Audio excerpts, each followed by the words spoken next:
Avec seulement 3 ingrédients, votre dîner est prêt. Mes amis, je vais commencer par râper les pommes de terre, d'accord? Je vais les râper avec la partie grossière de la râpe, pour obtenir des lamelles plus longues.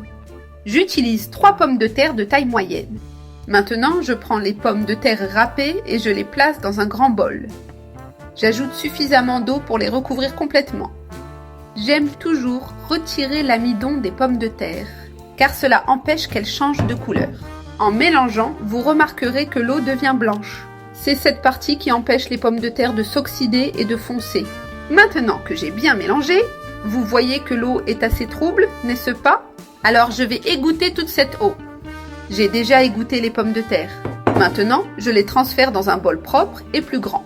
Et j'ajoute 3 œufs entiers. Je mets également une pincée de sel pour assaisonner. Ensuite, je mélange bien en m'assurant que les pommes de terre et les œufs soient bien intégrés. Tout est bien mélangé, vous voyez? Je prends maintenant ma poêle et j'ajoute un filet d'huile. Pas besoin d'en mettre beaucoup et avec un pinceau ou une spatule, je répartis l'huile sur toute la surface. La poêle est prête. Je prends la moitié du mélange de pommes de terre et d'œufs et je le dépose dans la poêle. Assurez-vous de bien le répartir en appuyant légèrement pour que ce soit uniforme.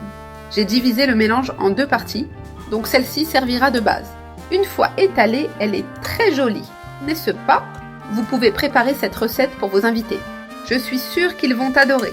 Même ceux qui ne sont pas fans de pommes de terre voudront goûter ce plat. Maintenant, j'ajoute des rondelles de tomates fraîches sur le dessus.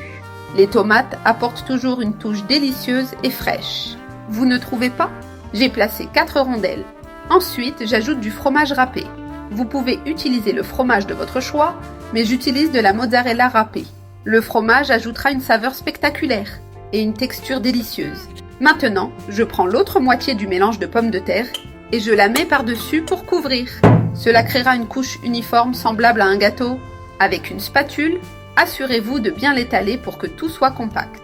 Si vous avez une grande spatule, ce sera plus facile, mais celle-ci fonctionne parfaitement. Appuyez légèrement pour que ce soit lisse et uniforme. Voilà, c'est prêt. Je couvre la poêle avec un couvercle et je baisse le feu à température basse. Laissez cuire lentement pour que cela dore d'un côté. C'est prêt à être retourné. J'éteins le feu et je mets une assiette par-dessus pour m'aider à la retourner. Regardez comme c'est bien doré de ce côté. Maintenant, je laisse l'autre côté doré de la même manière. Je règle le feu à moyen pour que cela cuise parfaitement. C'est prêt.